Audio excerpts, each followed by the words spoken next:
Ayan, magandang umaga sa ating class. Magandang umaga, guro. Ayan.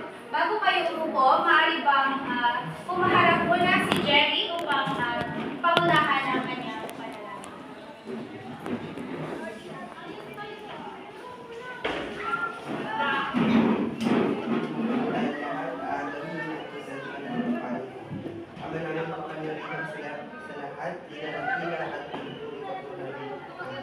Maraming salamat po at ngayon ay nakarating po kami ligtas sa buo sa paaralan. Ito na po ang bahalang mag-guide sa mga magulang po namin o kapamilya na naiwan po sa aming mga tahanan. Ito po ang sentro ng aming buhay sa pang-araw-araw at hinihingi po namin ito sa matamis na pangalan ni Jesus na aming tagapagligtas. Amen. Amen. Maraming salamat, Jerry. Kumpleto ba ang lahat na nandito sa ating klase? No? Yes. Sige, pag-isulat na naman yung mga wala rito sa ating klase. Maaari na kayo. Ayan naman sa huling talakayan natin, napag-aralan natin ang tungkol sa wikang Filipino, ang definisyon nito at ang intelektualisasyon ng wikang Filipino. Kaya naman may mga inihanda akong katanungan upang inyong sagutin. Kaya naman ang unang katanungan ay maaari mo bang basahin, Mayan? Ano ang tawag sa opisyal na lupong tagapamahala ng wikang Filipino, ang opisyal na institusyon ng pamahalaan na inatasan sa paglilinang, pagre-reserba at pagtataguyod ng iba't ibang katutubong wika sa Pilipinas? Ayan, magbigay ka ng numero upang kanyang sagutin ang katanungan. 7. 7. Sino ang 7?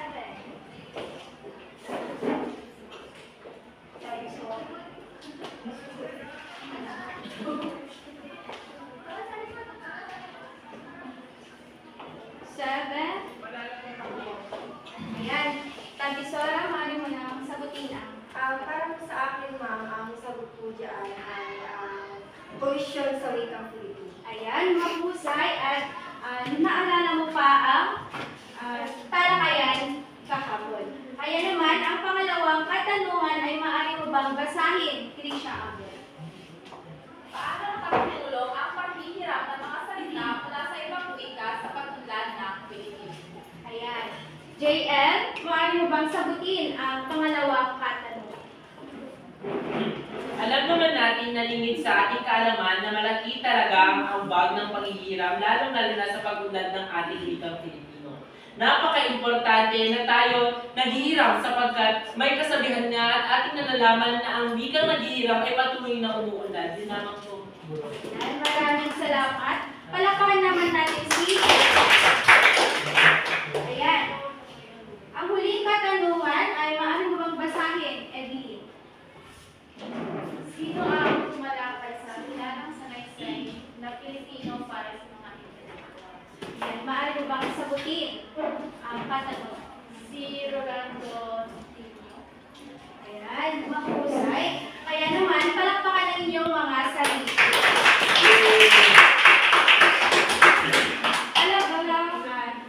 Nakinig kayo kahapon sa ating talakayan. Kaya naman, lumako naman tayo sa panimulang gawain, kung saan tatawagin natin itong Pop the Balloon, kung saan may mga katanungan sa loob ng logo na kung saan inyo ring sasagutin.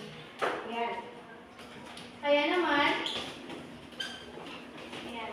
Maaari mo bang hawakan Apple at Ricardo at Trisha? Ayan. Ayan naman, may mga katanungan dyan at inyong sasagutin kung saan bibitakin lamang ni Apple, Maricar at Trisha at sila ay magbibigay ng mga numero upang sagutin ang mga katanungang nasa loob ng logo. Ayan. Maaari ba kayong tumayo? Para sa unang katanungan kay Apple, maaari mo nang bitakin ang logo. Hala!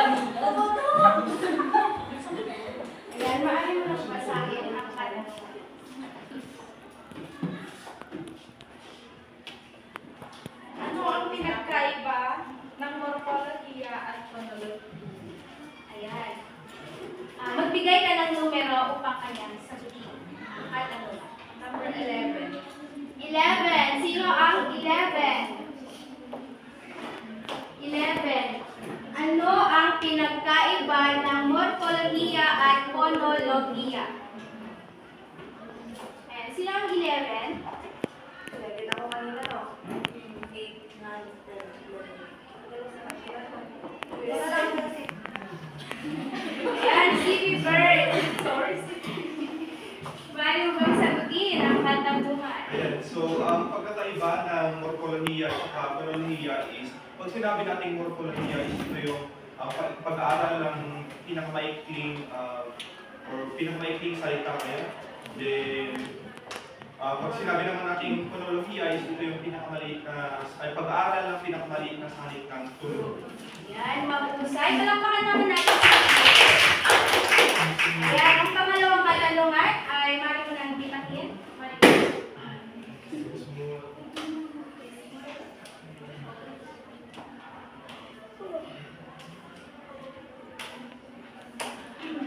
Okay? Sa iyong opinion, bakit mahalagang pag-aralan at matutunan ang mga tunog? Ayan, magbigay ka ng numero. 25. 25. Sino ang nasa 25?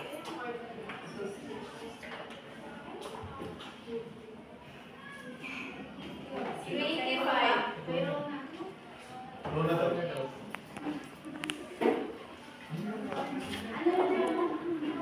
Ang katanungan ay, sa iyong opinion, bakit mahalagang pag-aralan at matutunan ang tunog? Sino ang gustong sumagot na lang? Wala ba? Hana? Hana, maaari mo bang sagutin? Sino? Call a friend. So, sabi nga kanina ni Kuya Axel is, tulong is part of, part na, dito tayo ng mga natutunan ng mga iba't-ibang salita. So, kung wala yung mga tulong, hindi natin alam kung paano yung ating mga sinasabi ng mga salita, lalo na yung mga makabagong salita. Ayan, maraming salamat. Palakpakan naman si Hana. Ayan, para sa huling katanungan, maaari mo nang bisikin ang logo.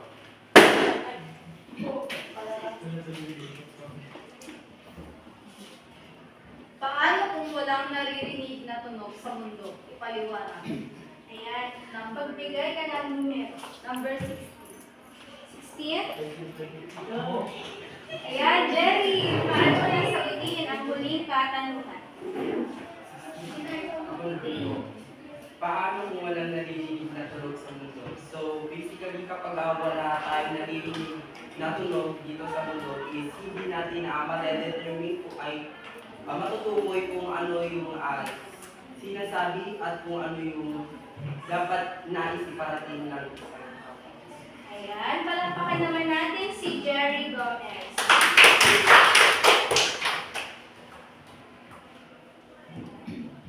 Ayan. Kaya naman sa mga katanungan na inyong sinagutan, may mga opinion ba kayo kung ano ang patungkol saan ang ating tatalakayin? May alam ba kayo? Ayan, Miss Tabisora. Patungkol po sa phonologiya. Ayan, palakpakan naman natin. Ayan. So, ano nga ba ang phonolohiya? So, ang phonolohiya ay may dalawang ibig sabihin na phono, na ang ibig sabihin ay phone, tunog, o boses. At ang lohiya naman ay pag-aaral. At gaya nga ng sabi ni kanina, ang phonolohiya ay ang pag-aaral ng mga tunog o phonema na isang wika. At sa ating pagsasalita, ang mga tunog na nanggagaling sa ating lalamunan ay tinatawag na speech sounds. Naintindihan mo ba? Yes. Ayan. Kaya naman, may unang nalinang ang tao at natutuhan. Ang una ay ang pakikinig bago ang pagsasalita. So ano nga ba ang unang nalinang at natutuhan, Liza? Makikinig po. Ayan. At ang natutuhan naman, Angeline. Pagsasalita. Ayan, maraming salamat. Kaya naman, ayon kay Santiago, may tatlong kailangan ang tao upang makapagsalita. Alam niyo ba, may ideya ba kayo kung ano ang tatlong yon? Wala? Ayan. Kaya naman, ang tatlong kailangan ng tao upang makapagsalita ay ang enerhiya, artikulador, at resonador. Kaya naman, ang enerhiya, ito yung nag-produce ng tunog o kung saan ang enerhiya ay nagbibigay pwersa para maka-create or makagawa ng tunog. Ang artikulador naman, ito yung bumubuo ng mga malinaw na bigkas. At ang resonador naman, ito yung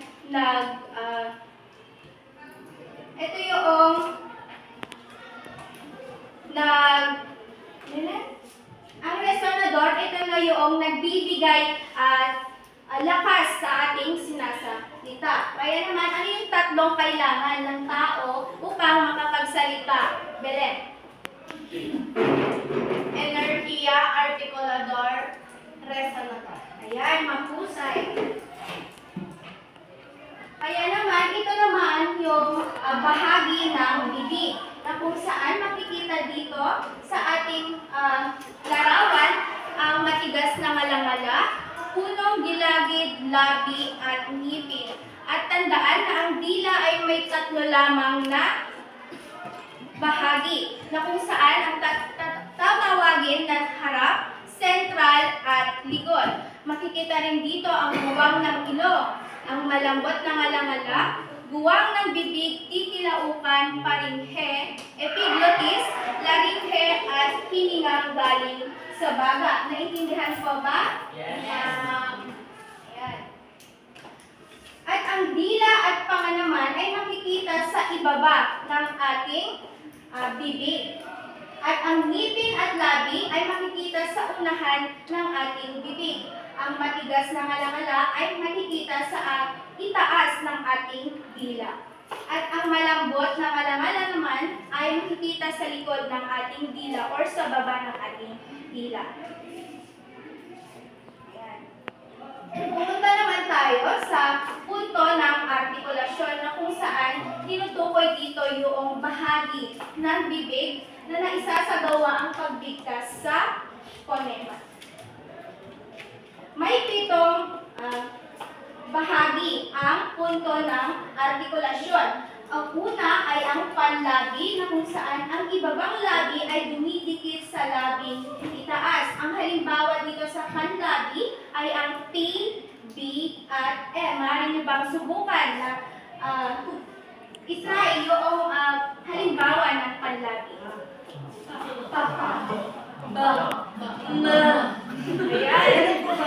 Mahusay. At ang pangalawa naman ay ang pangngipin na kung saan ang dulong dila ay dumidikit sa loob ng ngipin sa itaas. Ayan. Ayan. Ang halimbawa dito ay ang T, D, at N. At ang susunod ay ang panggilagid na kung saan ang ibabaw ng dulong dila ay dumidikit sa punong gilagid. At ang halimbawa dito ay ang S, L, at R. Maaari niyo bang subukan? Ano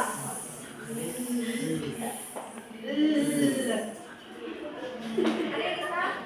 R. Ano yung tunog ng R? Ayan. Mahusay. At ang panlalamunan naman ay ang pagitan ng dalawang babagtingang tinig na tinatawag na glottis ay bahagyang nakabukas upang ang hangin ay makadaan. Ayan, halimbawa niyan ay ang H. Ano ba ang tunog ng H? Ayan.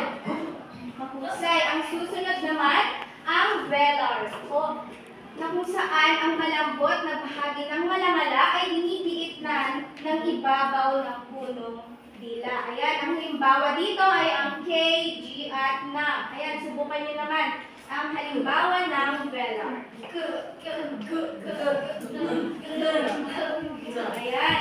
Susunod naman ay ang palatal, na kung saan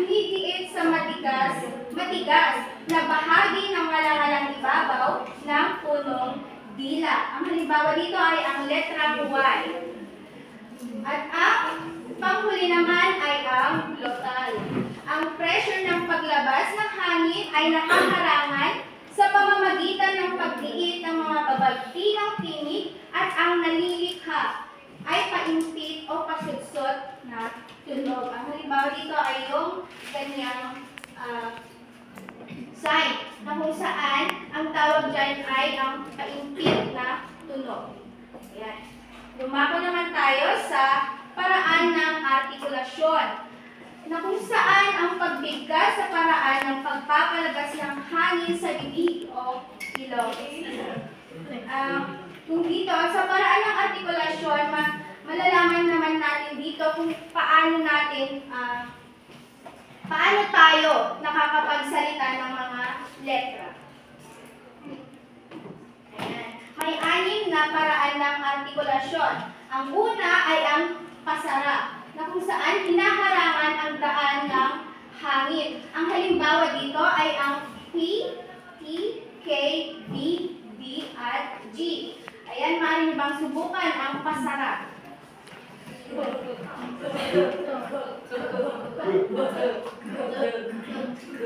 Ayan, magaling. Susunod naman ay ang pailo, na kung saan nahaharangan ang hangin na dapat ay sa bibig lumalabas sa pagtitikom ng mga labi. Pagtukod ng gulong dila sa itaas ng mga ngipin o kaya'y pagbaba ng malambot na malangala. Ayan ang halimbawa ng pailo. Maaari niyo bang subukan?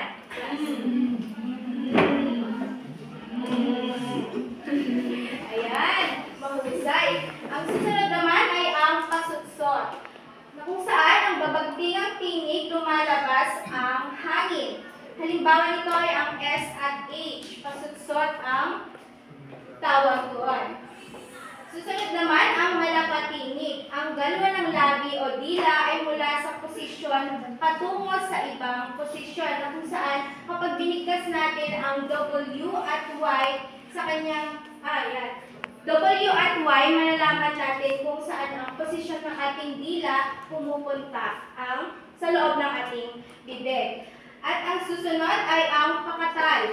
Sa dulo ng nakaartong dila ay pumapalag. Ang hangin sa loob ng bibig ay paiba-iba ng direksyon. Ayan yung halimbawa ng pakatal. Maaari bang subukan ang tunog ng R? Ayan. Ganon ang pakatal. At ang panghuli ay ang paglilid. Ang dulo ng dila ay nakadikit sa punong gilagid. Sa mga gilid ng dila lumalabas ang hangin. At ang halimbawa dito ay ang L. Naintindihan po ba? Yes, ma'am. Naintindihan po ba? Yes, ma'am. Ayan, maraming salamat. At dumako naman tayo sa salik sa epektibong pagsasalita. Una, wastong kaalaman sa paksa. Mahalaga ba na may kaalaman tayo sa paksa? Mahalaga po ba? Oo. Ayan, mahalaga dahil mas mainam na may kaalaman tayo sa paksa na kung saan ang ating sinishare or ibinabahagi sa ating kapwa ay kapati-pati. Ano yun? Kapati-pati. Ayan, kapati-paniwala. Maraming salamat. At ang pangalawa, tiwala sa sarili. Mahalaga ba na may tiwala tayo sa ating sarili kung tayo ay nagsasalita? Opo. Ayan. Pangatlo ay ang kaalaman at kasanayan sa wastong pagbigkas. Mahalaga na may kaalaman tayo sa wastong pagbigkas upang malaman natin kung may pagkakaiba ba ang ating binibigkas ng iba nating kapwa nagsasalita. Kung saan may mga salitang hindi ay magkapareho pero may ibang ibig sabihin. Naintindihan? Opo. Ayan. Number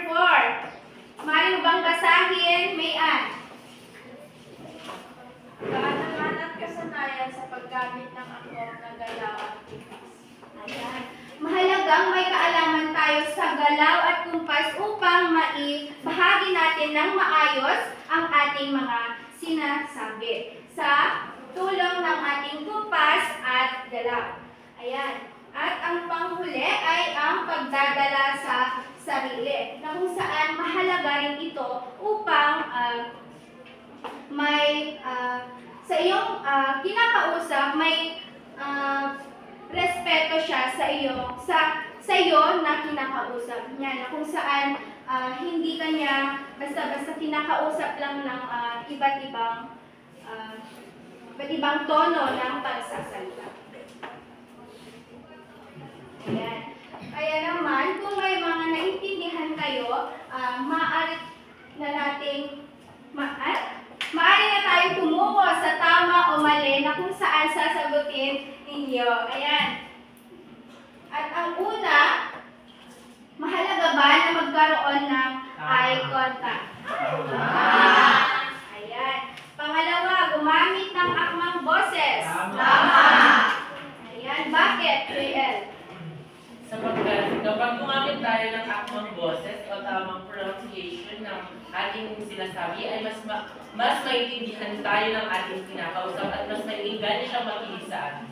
Ayan, maraming salamat. At ang pangatlo, iwasan ang talking down sa kausap. Mali. Alam niyo ba ang talking down? No. Ang talking down ay ito yung minamaliit mo yung kinakausap mo. Tama ba? Iwasan. Tama.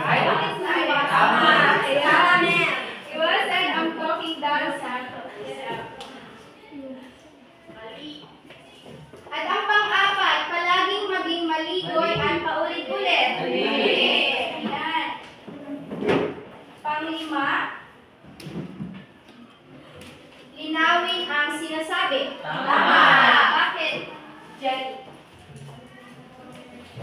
Tama kasi upang mas maintindihan ng yung kausap is dapat na malinaw kung ano yung sinasabi mo sa kanya. Ayan, maraming salamat. At ang pang-anim, lakipan ang init at sigla. Tama o mali? Ano po yung lakipan? Lakipan, parang kumbaga bigyan mo ng init at sigla kapag nakikita. Ayan. Husay. At ang pang-pito, mayroon bang sagutin, Jenny? Sagutin. Tama o mali? Ayan, tama. At ang pangwalo, huwag pagsabayin ang takbo ng isipan at pagsasalita ron. Huwag pagsabayin ang takbo ng isipan at pagsasalita. Tama. Hindi ba natin pinagsasabay ang isipan sa ating pagsasalita? Pinagsasabay, kaya tama ay mali ang sagot dito. Dahil ang sabi dito, huwag pagsabayin ang takbo ng isipan at pagsasalita. Kaya naman, ano ang kahalagahan ng pagsasalita? May opinion ka ba dito, Michelle Galet? Para po sa akin, ang kahalagahan ng pagsasalita ay sobrang importante po kasi ang pagsasalita ay nagagamit natin sa pang-araw-araw na pamumuhay, lalo na sa pakikipagkomunika sa ibang tao at para mas malinaw na maiparating mo yung ideya or saloobin mo sa isang tao or sa taong kausap. Ayan. Palakpakan naman natin si may maidadagdag ka pa ba, Maricar? So, para sa akin, mahalaga ang pagsasalita dahil dito natin nai-express yung mga gusto nating sabihin. Dito natin na ipapaalam ang ating mga impormasyon na ating nais na ipag-iwanig para sa kanila. Ang pagsasalita din at sa mga natutunan natin nung bata pa lamang tayo na kung saan dito natin naipapahayag kung ano ang ating nararamdaman. Ayan, maraming salamat. Palakpakan naman natin. Kaya naman, sa ating malalaman natin dito kung saan naintindihan nyo ba ang ating talakayan. At ang tatawaging laro ay ang Pinoy Henyo, na kung saan ang huhulaan nyo dito ay ang punto at paraan ng artikulasyon.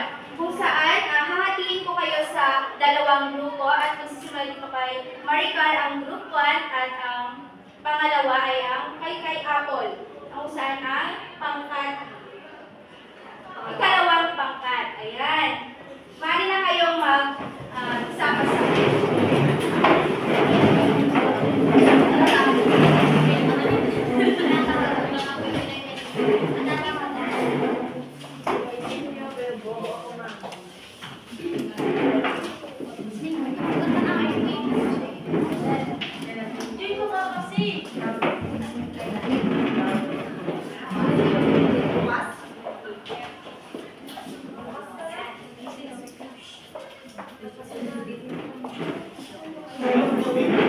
Ang ikaunang pangkat ay mapupunta sa kanila ang punto ng artikulasyon at sa ikalawang pangkat naman ay mapupunta sa kanila ang paraan ng artikulasyon.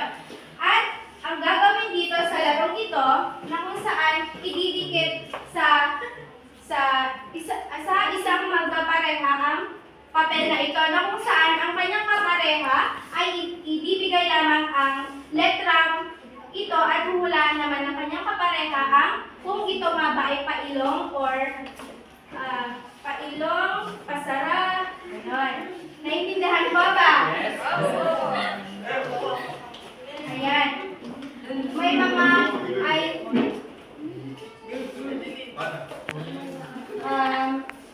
maaari ba kayong pumili ng inyong representative kung saan maglalaro? Isa pa. Bale, dalawa yan.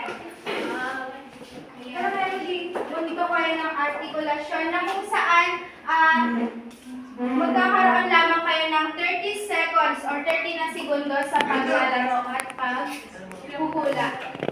Ayan. Ilang hula? Yes.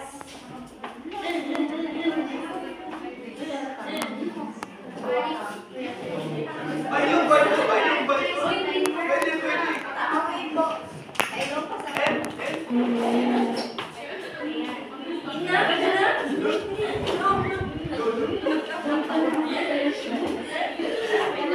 Sino ang may cellphone dyan? Ay, si Angel na mabalik ang maghula. Kasi ikaw magsasabi. Sinasama yun. Yan. Moral support.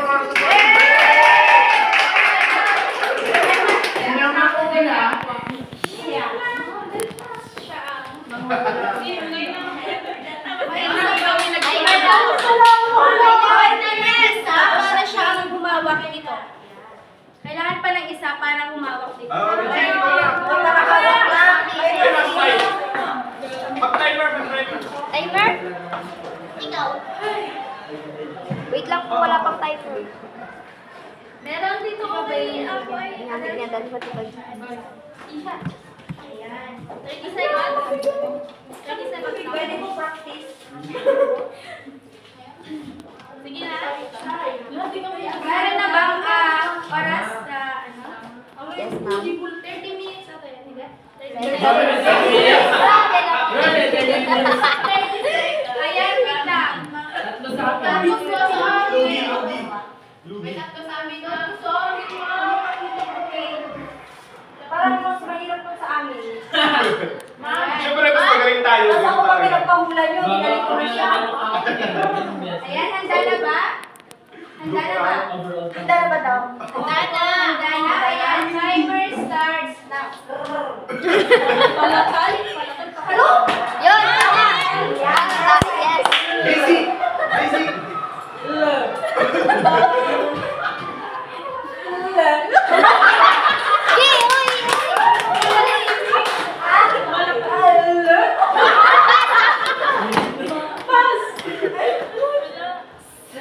Pasutsot.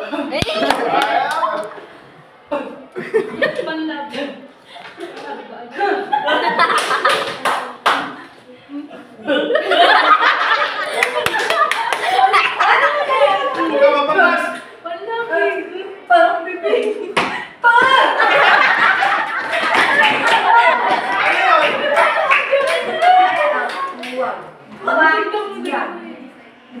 Ya. Yes! Time na! Oh. Okay. Timer na pala.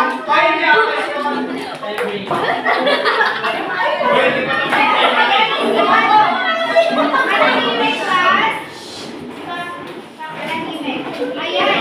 May representative pa ba kayo sa unang grupo? Malikar po.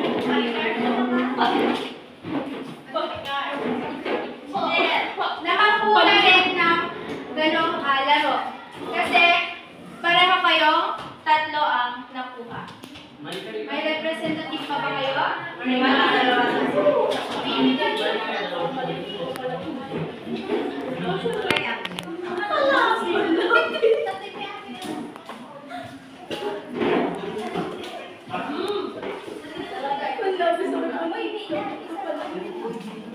Ayan, meron pa ba? Sino? Ready na ba? Memory. Ayan. Ang huhulaan niyo naman ay ang paraan ng artikulasyon. Naiintindihan po ba? Yes, ma'am. May isa ba? Ayan. May isa pa ba? Pwede mo ba?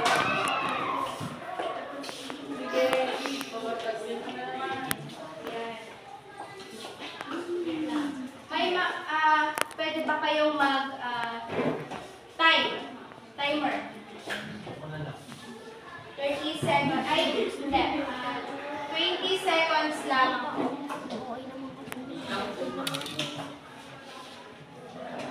Uy! 20 seconds. 20 daw. Yeah, 20 Pagka di mo seconds. nakuha. Ayan. Handa na po ba? Ayan. Timer starts now.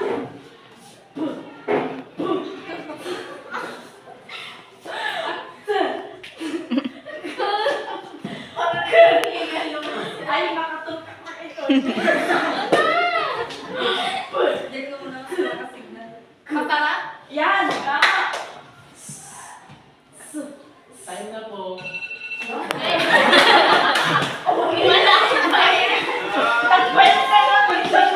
Ayan, may representative po ba sa ikalawang pangkat? Ikalawang pangkat. Sige na. Ikalawang pangkat to.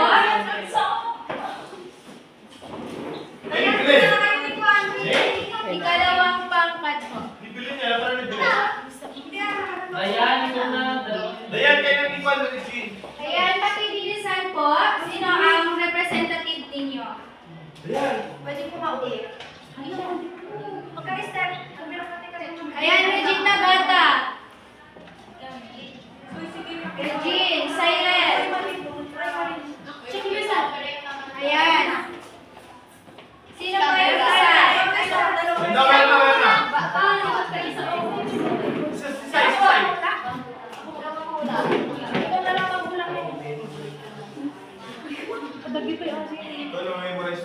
Hindi, wala na tigulan ni Sir Kulang.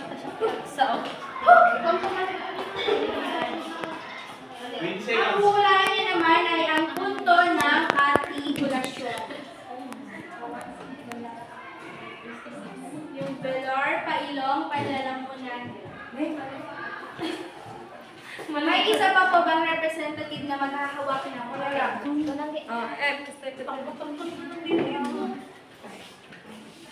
Pailong, panlalamunan.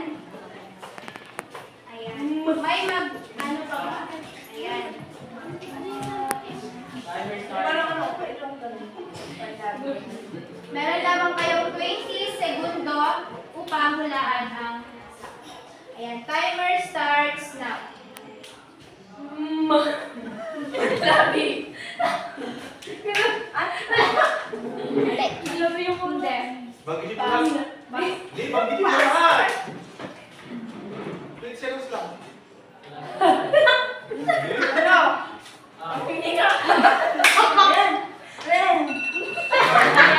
Wala kayo na hulaan. Ninyo ang inyong mga sarili.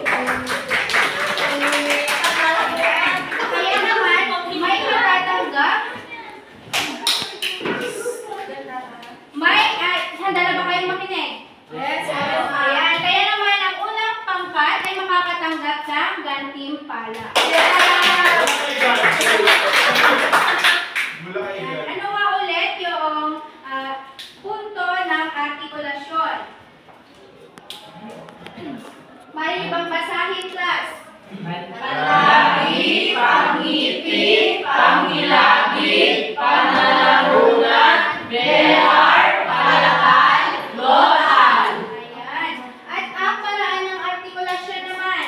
Pasarap, pailog, pasutsot, malakatinig, pakal, pag-ibig. Ayan, mahusay. Kaya naman, dumako na tayo sa ating quiz o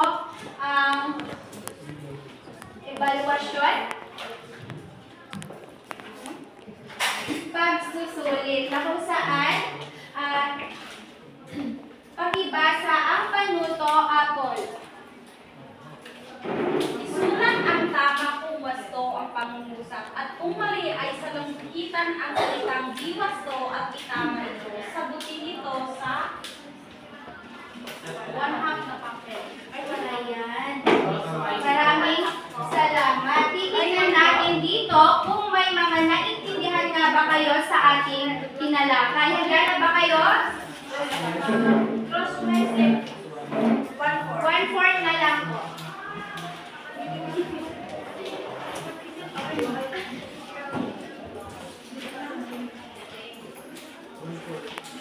Handa na po ba ang lahat?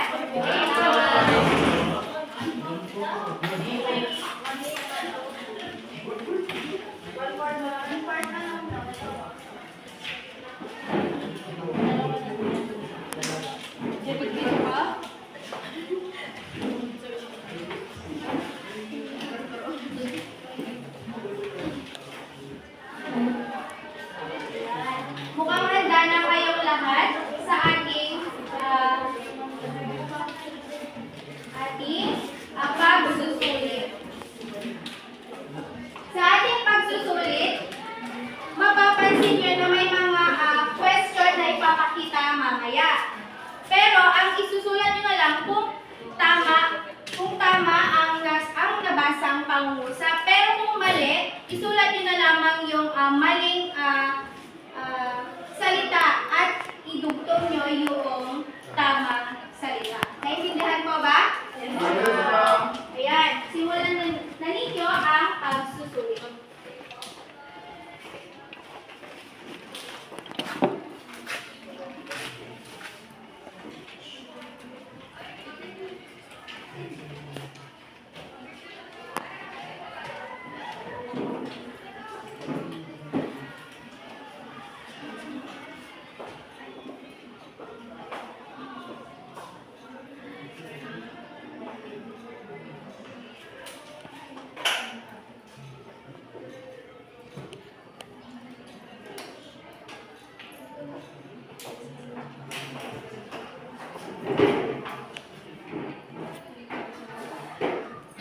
Tapos na ba?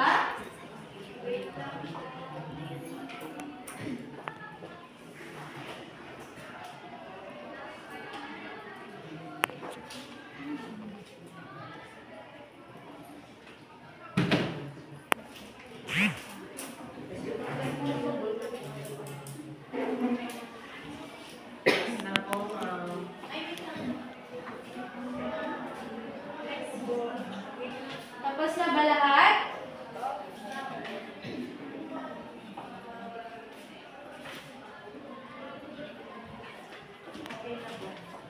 Okay na ba? Ayan, susunod.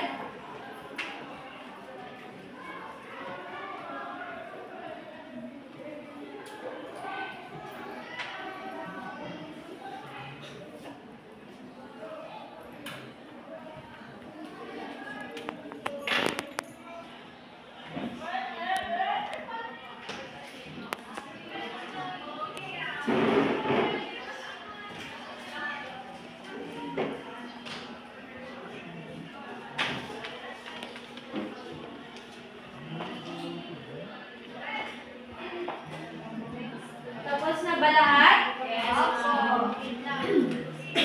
Hindi pa pala.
na ba?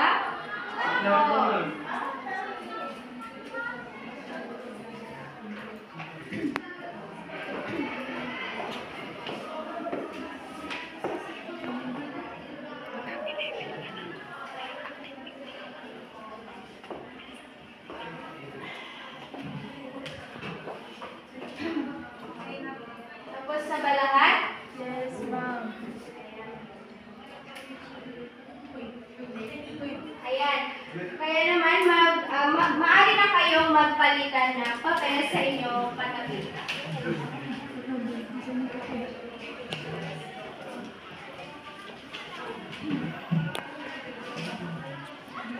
Ayan. Number 1, ito na yung mga kasagutan. Ayan.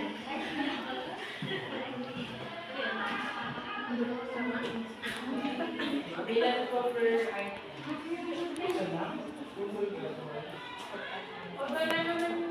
Walang plan kanina, ma'am. Walang 10. Ano nyo na lang, bonus nyo na lang kung saan hindi siya nagpakita sa ating PowerPoint presentation.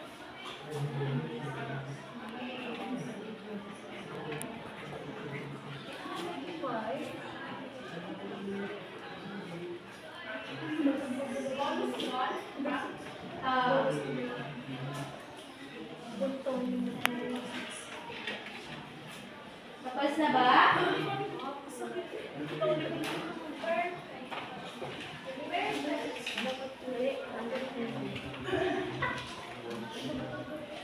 Kung tapos na, maaari nyo na ipaharap ang inyong papel at ibigay kay Apple.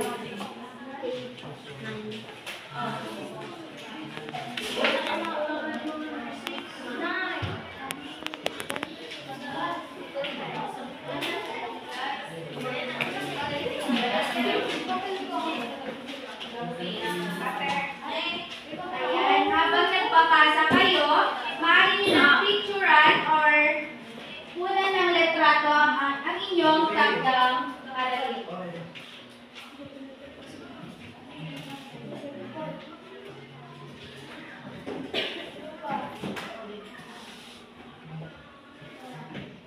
Ayan, tapos na ba?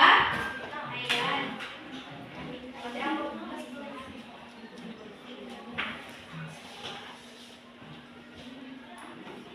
Ayan. Naipasa na po ba lahat? Ayan, maraming salamat sa inyong